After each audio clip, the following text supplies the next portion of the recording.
Dealing with anxiety? It could be that you have a spirit problem. Don't worry, we all do to various extents. I'm not saying that spirits are the only source of anxiety, but we've got documentation here of the presence and absence of particular supernatural beings having a major impact on our mental and emotional weather. And weather is actually a good way to describe it. Our spirit, the part of us that is conscious, is constantly moving in and out of auras that affect our thoughts and moods. And those auras are, and I know this is getting weirder and weirder, heavily influenced by what spirits are present around us. This includes anxiety, and sometimes those effects can be very dramatic.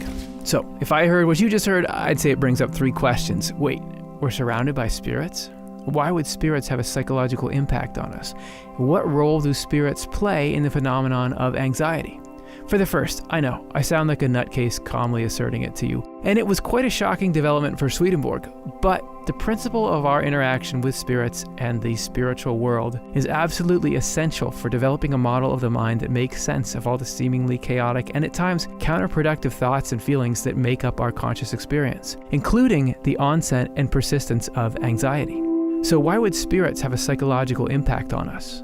Because our mind is spiritual. Your spirit is the same thing as your mind. It's the conscious part of you that inhabits your body. Your body has a location in the physical world, and whatever conditions are around you, the temperature, whether or not it's raining, even the people around you and what they're doing, affects the physical sensations that then reach your consciousness through a connection between the physical and spiritual parts of you. Your spirit has a location in the spiritual world, and because the spiritual world is based around consciousness, consciousness shapes the conditions there. And in that world, there are spirits. Think people who used to be like us, but now their bodies have died, and they're just spirits.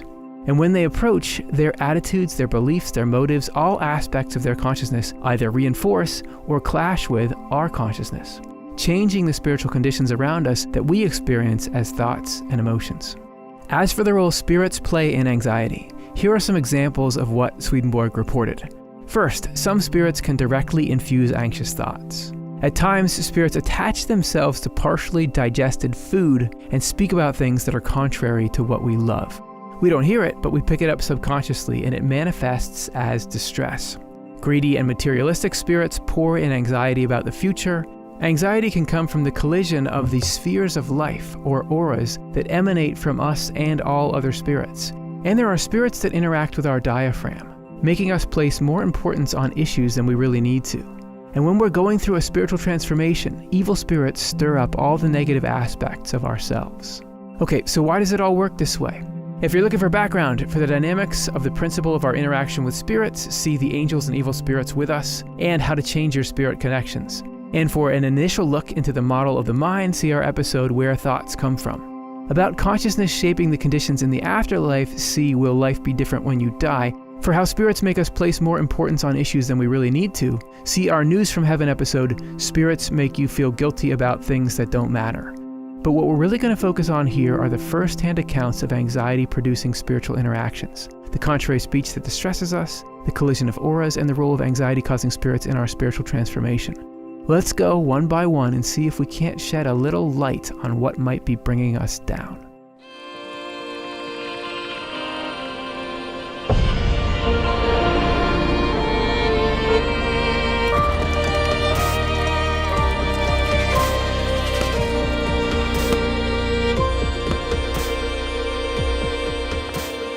The contrary speech that distresses us. Have you ever had the privilege and the pleasure of having anxious thoughts and feelings? Oh, all the time, every day? So what are they? They seem to be, and I do get anxious, if I'm experiencing anxiety, it seems like I'm just sort of privately reflecting on reality and reflecting on what is and probability. So I'm just using this internal mechanism. But there's two problems with applying that framework to anxious thoughts. The first is we usually can't control them. If you want to turn your anxiety off, let's say you feel like you're over-assessing a threat that's not really a threat, or let's say you're trying to go to sleep, I don't want to be bothered about this, you can't stop it. You can't turn it off. It seems like at times it's running you instead of you running it. And 99% of the time, they're false. Go look at the track record of your anxious thoughts and feelings. How many times, maybe it's just me, but how many times has it been like, if you go on this trip, you're going to die on it. You're getting sick right now. It's so many times they're wrong. Every time they're wrong, but there's no sense of, oh, I don't need to listen to it now, because every time it comes in with its suitcase and its suit on and says, listen, I'm legitimate, you got to trust me. So it doesn't make any sense that this is a useful, self-serving private system. Sure, in moderation it can be helpful, but so many people have runaway anxious thoughts and feelings that just seem to be like they're exploiting you or they're sabotaging you. What's up with that? Well, Emanuel Swedenborg, after he had his spiritual eyes opened, found that this whole system of anxiety and depression is actually more like an outside attack on you. That the reason for your anxiety might not have that much to do with you. Okay, I'll tell you a story to back this up. To set the scene, back in the good old year of 1751, Swedenborg was feeling anxious about a project that he was working on. Specifically, he was publishing in the middle of publishing his book, Secrets of Heaven. And now you may think, well, of course, Swedenborg wouldn't have any anxiety. He's got, a legacy where he has an obscure YouTube show talking about him. But he was absolutely venturing into unproven territory here. He had been very successful as a scientist, but now here he is saying, I'm going to tell you about spirits, and I'm going to tell you about God and heaven and the deepest things of the human heart, and how's that going to go? And he was having all kinds of anxious thoughts about the process. But because he was aware about what was going on around him spiritually, he looked at his concerns about how his works would be received, whether anyone would like them, anything like that. And look what he wrote. This is from his Journal of Spiritual Experiences. There was a spirit with me who flowed rather forcefully into my thought whenever I was treating about matters concerned with providence, so about how things are going to go, such as the concern that I might not receive a response from the printer, because he was out on this trip, and his printer, who was printing Secrets of Heaven, he was asking him how things going or something like that. He didn't know if he'd get a response back. Overall, reception hadn't been great to his theological works as they started, so he was worrying, and each time I was driven into anxious thoughts about this matter. So it wasn't really he was worrying. There was this spiritual presence with him that was driving him into anxious thoughts. There was this artificial outside factor that was creating his anxiety around the project. Before he had his spiritual eyes opened, he never would have, he just thought, of course I'm worrying about it. It's a project that's important to me and we don't know the outcome and what's going to happen. But as he sees the spiritual climate that we're all in, which contributes in a huge way to our daily conscious experience, he sees, oh, you know what it is? What my observations teach me is this spirit. This spirit is amplifying and exaggerating my anxiety around that. And that was not the only instance that he had of that. Swedenborg talks most at length about anxiety coming in from outside when he talks about what he calls contrary conversations. So this is from Heaven and Hell. And it's a bit long, but it's worth it. It's page-turning material. I've been enabled to learn where we get the anxiety, distress of mind, and inward sadness called depression. Okay, I'm listening. I would like to know a little bit more about that because I'd love to not have to be dealing with it. What is it? Is it related at all to the spiritual world? There are spirits who are not yet united with hell because they are still in their first state. So these are spirits who have chosen to love harming other people, but have not openly devoted their life to it. And this is people who have died and now are in the afterlife going through this. Yeah, it's weird. Which will be described, but it's weird, but if we don't have a satisfactory explanation for how the mind works. So if it leads us to something that will fix the mind, weird me out, man, that's fine. Which will be described later when we talk about the world of spirits. They love, yeah, this is going to get even weirder. They love half-digested and noxious substances like the foods that are becoming excrement in the stomach. So they attach themselves to the same sort of matter in us because they find delight in it, and they talk with each other there out of their evil affection. Well, I hope you were sitting down before that. Okay, so we'll unpack this in a minute. The emotional tone of their conversation flows into us. And since it is contrary to our affection, it brings about a sadness and an anxious depression. You ever have a thought that disturbs you, but then you forget the thought, and you're like, why am I disturbed right now? And you have to trace your mind back to, oh, that's what was disturbing me. You just feel this distressing impact, even if you're not aware of this spiritual influence? Well, if it agrees with our affection, it brings about a sense of happiness and exhilaration. These spirits can be seen in the neighborhood of the stomach. Some on the left, some on the right, some lower and some higher, nearer or farther away, variously depending on the affections they are involved in. A great deal of experience has convinced me that they are the source of our anxiety of spirit. I have seen them, heard them, felt the anxieties that well up from them. I have talked with them. They have been driven off and the anxiety has ceased. They have come back and the anxiety has returned. I have observed its increase and decrease as they drew near and moved away. So I've run a bevy of tests on these beings, and here's my conclusions. It has become clear to me then where that anxiety originates that is blamed on a stomach ache by people who do not know what conscience is because they do not have any. So if we were to do an award ceremony for what's the weirdest part of that, would it be that spirits impact our thoughts and feelings? Would it be that Swedenborg is running tests on spirits? Or would it be that spirits relate to certain parts of the body? They're all so good, but the one you really need some context on is what is he talking about? Spirits associated with this stomach and food and all that. Let's get a little primer on the concept of the human form and how it relates to the spiritual world. All of heaven is collectively in the form of a human being. It's a composite image and likeness of the Lord, the divine human one. And hell is its exact opposite. So our human physical bodies are a map of the entire spiritual world. Swedenborg writes, and it's confirmed by modern scientific study, that our mind is not just in our brain, but is throughout our whole body. And as asserted by Swedenborg, but debated by modern scientific study, our mind is our spirit. But it's this specially designed thing that can be influenced by spiritual things and physical things. And so to connect those two dots together, that means our spirit is throughout our whole body too. How spiritual things influence our mind, body, spirit is by what Swedenborg calls correspondences. He writes, "The world has no idea that heaven, the universal human, corresponds in detail with a human being, or that we emerge from and live off this correspondence. So anything more that can be said about it will necessarily seem puzzling and incredible." Puzzling and incredible is putting it lightly. It's on account of this detailed correspondence that when we are influenced by certain communities of spirits, their influence operates or flows into a certain part of our body. That's how you get spirits attaching themselves to undigested food in the stomach. Now, most, if not all of this influence is below our conscious experience.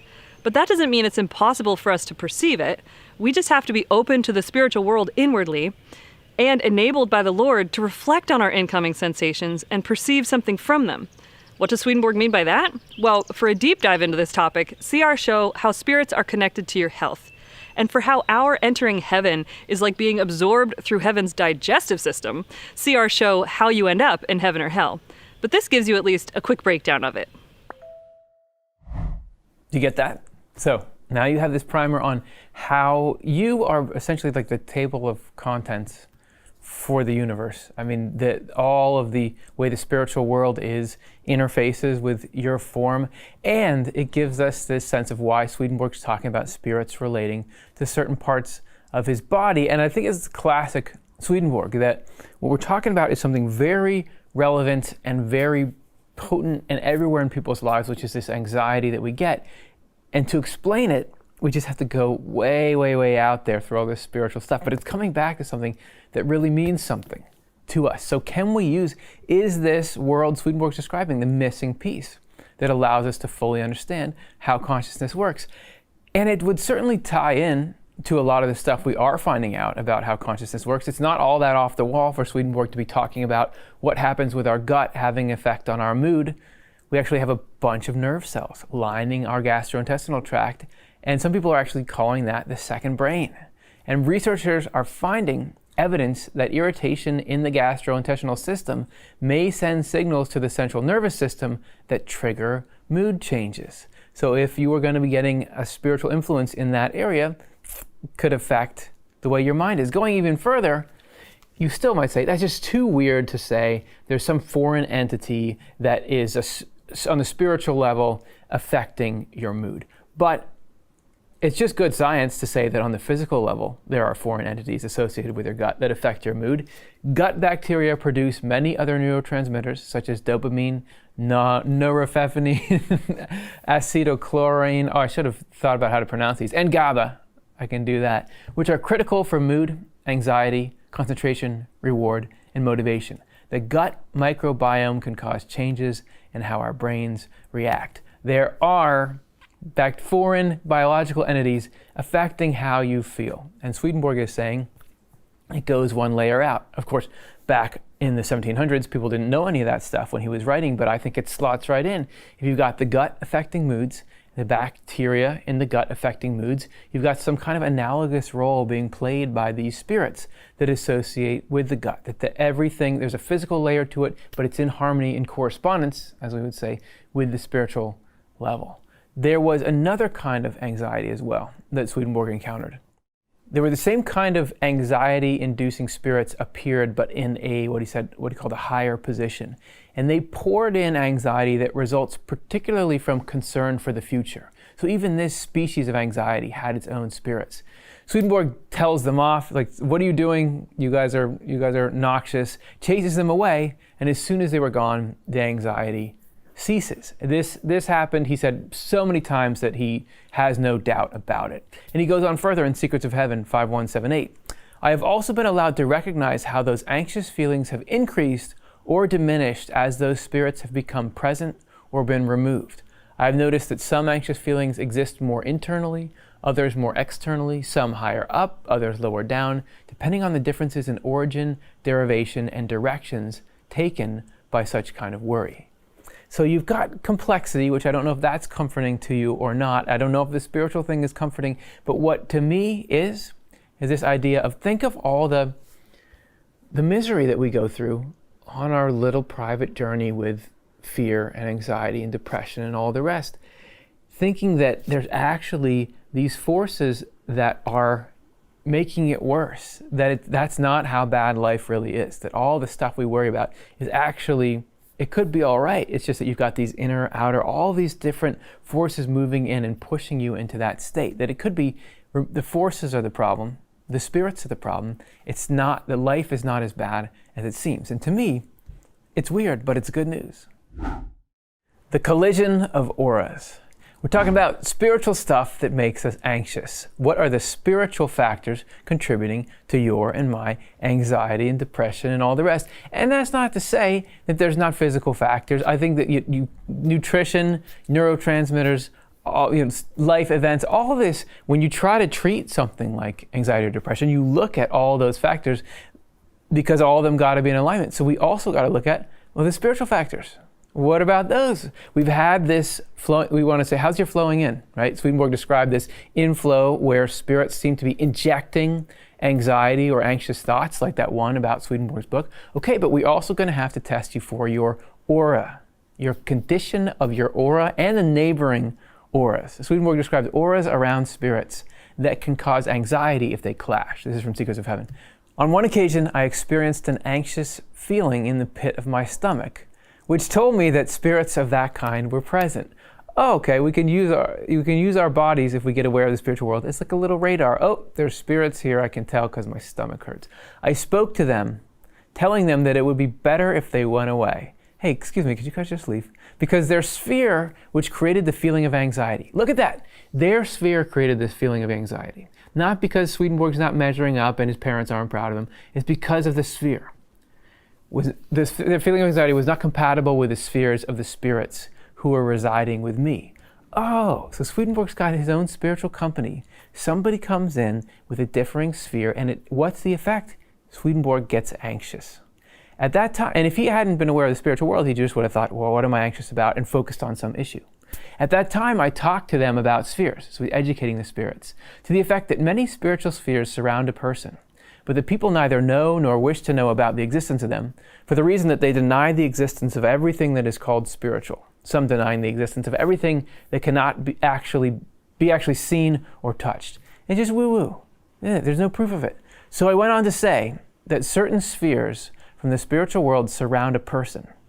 Spheres that are, what kind of spheres surround us? Spheres that are in keeping with the life he leads, and that by means of these he exists in the company of spirits whose affection is similar to his own. So we have, spirits with us that are tuned in, that harmonize with what we love, with what we care about, right? And there's good and bad, right? Just like there's good things and destructive things that each of us love. But you've got your spiritual company, and if the wrong kind of spiritual interaction comes along, you're automatically on edge. Think about it. If you've got a group of friends who are over, and let's say you're all of the same political persuasion, even if you're not talking politics, you just know that you are, and you're just relaxed. It's a very low-key hangout. And let's say there's somebody else that comes in. Maybe they were invited, maybe they weren't. And the second thing they say is politically charged, and okay, even best case scenario, this is going to be a stressful evening. It doesn't mean we can't talk through and try to come to some understanding, but it's not going to be that same kind of relaxed thing. There's going to be a bit of fight or flight here. The sphere is just different, and that's more dramatic than it even has to be. When different people are in, the vibe is different. You'll say some things in front of some people that you won't in front of others. Well, the spiritual community is the same way. You can have your spiritual community, which affects your well-being emotionally and mentally, affected by these spheres coming in. So let's hear a little bit more about the Swedenborgian description of these spheres or auras. To get a sense of what an aura really is, think of the physical phenomenon of an odor. A smell is a physical aura. It originates in some object or being, and it flows outward and affects other beings. And a smell can either attract or repel other beings, and it carries information, and it can have an effect on the minds of other animals or people. So a spiritual aura is just as real. It is a field of thoughts and feelings that goes out from a person and affects other people. It can affect the auras of other people and the minds of other people. It either attracts or repels other people. So that is what an aura is, originating in a person, going outward to have an effect on others. So yeah, spheres or auras are just part of the spiritual world and how it works. Stuff here smells, stuff there auras. And you are part in the spiritual world right now. So you have a sphere coming out of you. The spirits around us have spheres, and the way that spheres interact with each other can have a huge impact on the well-being of the people that are exuding those spheres. So let's look at, as if this isn't bizarre enough, let's look at a fairly bizarre example of one kind of component that could make an aura clash. Like what could make two auras different from each other? This is from the book Other Planets. Some spirits appeared at a distance but were reluctant to come closer. This was because they could not be in the same place as the spirits from our planet who were with me at the time. I gathered from this that they were from another planet, and later I was told that they were from an extrasolar planet, although I was not told where that planet was. If it's not enough for you that we have spirits in the stomach, let's add alien spirits. But what do we learn from these alien spirits about something that is applicable to everyone everywhere? These spirits absolutely refuse to think about, so these alien spirits, their bodies. They refuse to think about their bodies, or even about anything physical or material. Unlike spirits from our planet, we are materialistic here on planet Earth. That was why they did not want to come any closer. All the same, when some of the spirits from our planet left, they did come closer and talk with me. But even then I could feel an anxiety occasioned by the collision of auras. So even though it was muted, it was still there. And the collision was because you have materialistic mindset and an aversion to a materialistic mindset. There are spiritual auras around every individual spirit and also around communities of spirits. And since these auras radiate from the life of their feelings and associated thoughts, wherever there are contrary feelings, there is a collision and therefore anxiety. It's almost like gravity. So you might say not everything smells, but everything gravities, and that affects whatever else you're in the neighborhood with. So here you see this clash of auras because of a difference in the way the two groups thought about life. And that was what led to this collision. It's all pretty strange, but hopefully, again, a little bit liberating to think there are factors leading to this. The thing that makes anxiety the most sticky and the most devastating is when you think, it's just me seeing the truth. Like, the reason why I'm worried is I'm really in danger. The reason why I feel terrible about myself is because I really am a terrible person. It could be that that's true on occasion, but I'd say 99.3149% of the time, we're not in the kind of danger our mind is convincing us of. And we're actually much better, more worthwhile people than our mind is trying to convince us of. So it's cool to think that, because it's always, without that, it's just like, but it's got to be that this is the truth about life because I feel it here in me. But this idea that sometimes it's actually just spiritual interference that's causing that, to me, that can be really liberating. But if that's not enough for you, let's look at how this anxiety can be really meaningful in our spiritual development as well. The role of anxiety-causing spirits in our spiritual transformation.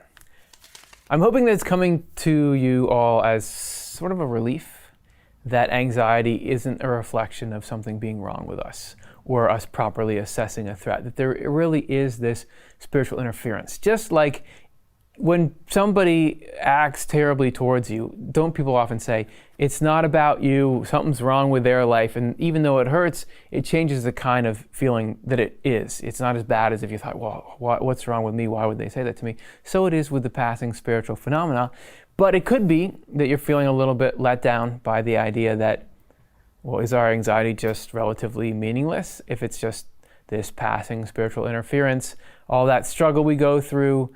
Does that really, we can get rid of the interference, maybe that we can get freed from it, but it didn't really contribute to anything lasting for us beyond just diffusing the immediate problem.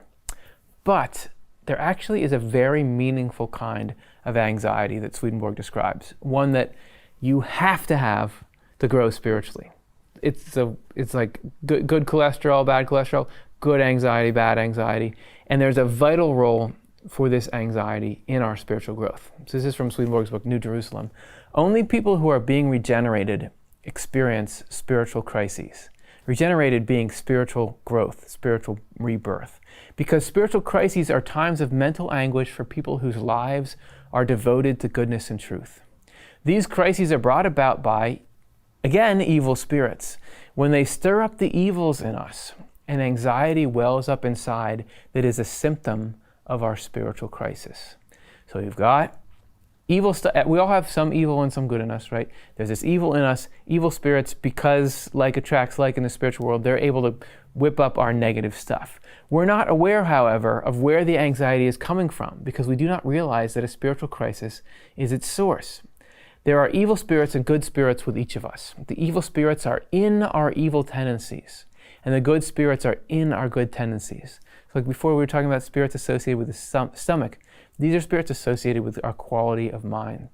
When the evil spirits come closer, they stir up our evil tendencies, and the good spirits respond by stirring up our good ones. This leads to a collision and a battle that causes the inner anxiety that is a crisis of the spirit. And this is actually something that can be really important for our spiritual growth. I went to visit a friend out of town who was going through a hard time.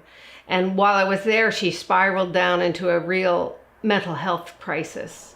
She had not established a great support system in her new location, and I was not in my hometown and couldn't work my connections, felt sort of lost.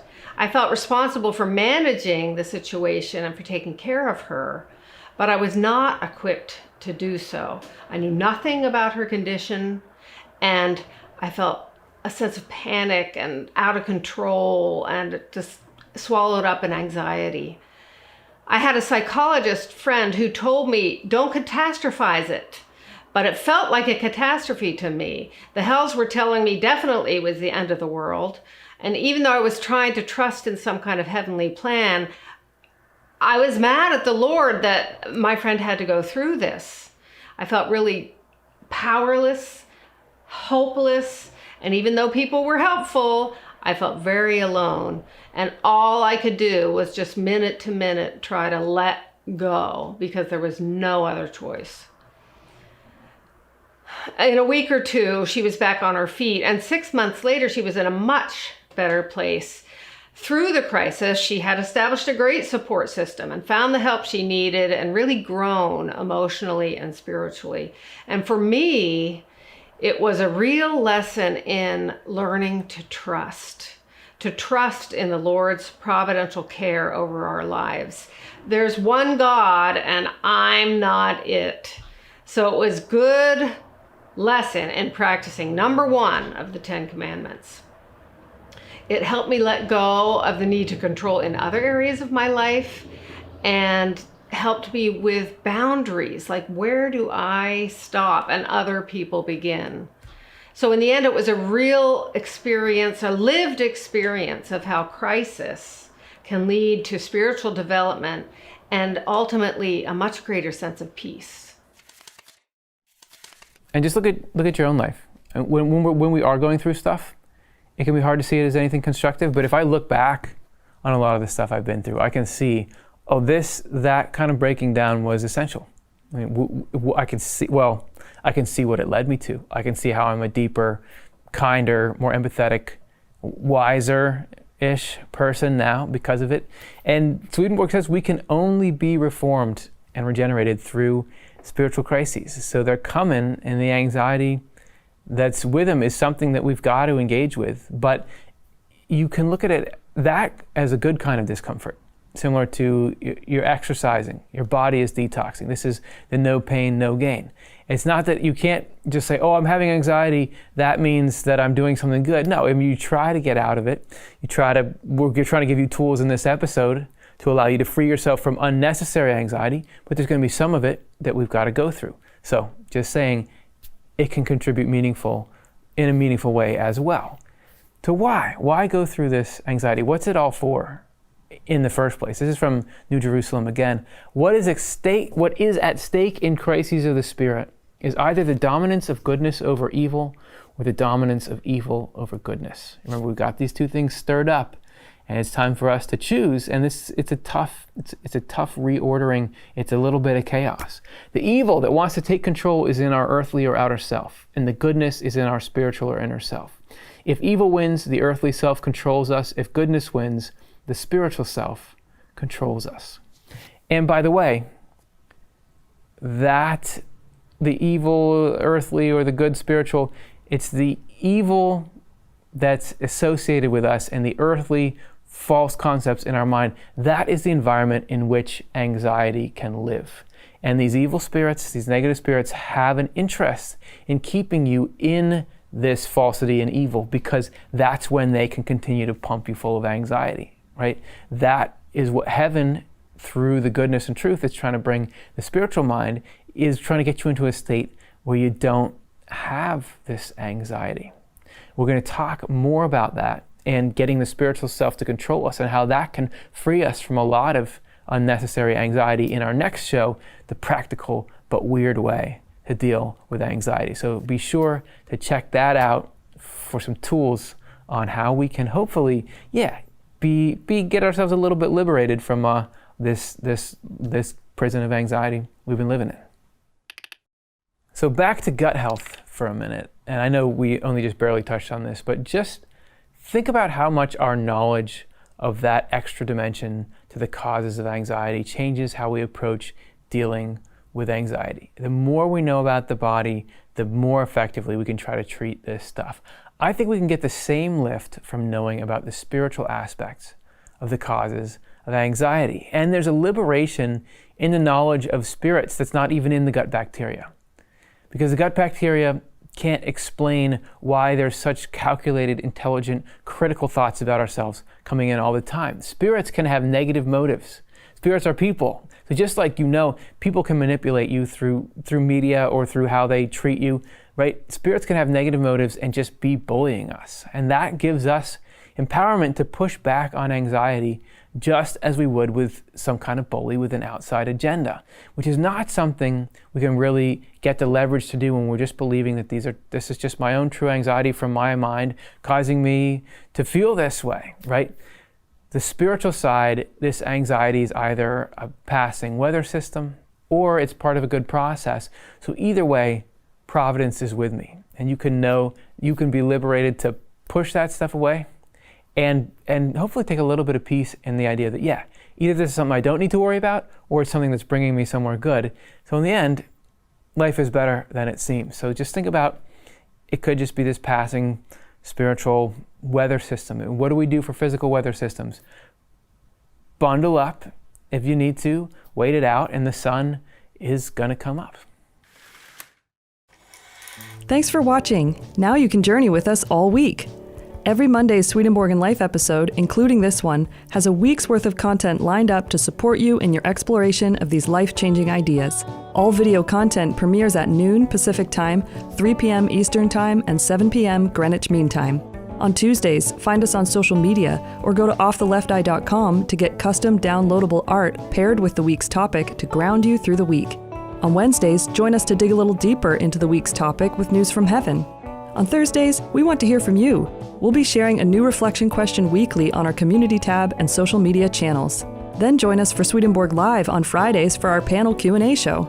And listen every Sunday to the Inside Off the Left Eye podcast to always know what we're up to and what you can look forward to. If you want to help sustain Off the Left Eye's operations, consider becoming a monthly donor today. And right now, we have a matching gift challenge from a very generous donor couple where dollar for dollar up to $10,000 will be matched when you make a new or increased monthly donation. You can provide a direct gift or restrict it to our new Off the Left Eye Endowment Fund. Giving to the Endowment Fund is a great way to guarantee that your gifts live on to help Off the Left Eye forever. Go to otle.cosvox.com to become a part of our essential community of donors. From all of us here at Off the Left Eye, we thank you.